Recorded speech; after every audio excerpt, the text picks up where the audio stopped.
নামাজের মধ্যে আমিন আসতে না জোরে? নামাজের ভিতরে আসতে বলার লোক আছে না? নাই? মারামারি লাগবে না, কখনো না। আবু হানিফা রাহমাতুল্লাহ আলাইহি তিনি আস্তে আস্তে আমিন বলতেন। সামনে তার কবর চলে এলো। ইমাম শাফি রাহমাতুল্লাহ আলাইহি তার কবরে চলে গেছেন। ইমাম শাফির মাযহাবটা ছিল তিনি জোরে জোরে আমিন পড়তেন, আমিন জোরে বলতেন। ইমামে আযমের কবর সামনে পর পর সেই দিন তিনি মাগরিবের নামাজ আদায় করতেন, আমিনটা আস্তে বলে ফেললেন। তিনি বললেন, আহলুল কবর, এই কবরবাসী যে ব্যক্তি ছিলেন তিনি আস্তে পড়তেন, আমি আজকে আস্তে পড়লাম।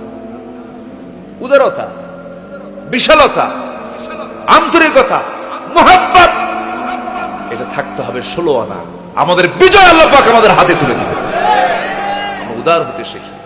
কে কওমি, কে আলিয়া, কে কোন পীর দরবার, এগুলো আমরা দেখার সময় না এখন আমাদের। যারা আমাদের শত্রু তারা এগুলো দেখে না, তারা দেখা হলো তারা এর মুসলমান কি, এদের কালিমা লা ইলাহা ইল্লাল্লাহ এটা কি, এটা মাথায় রাখতে হবে।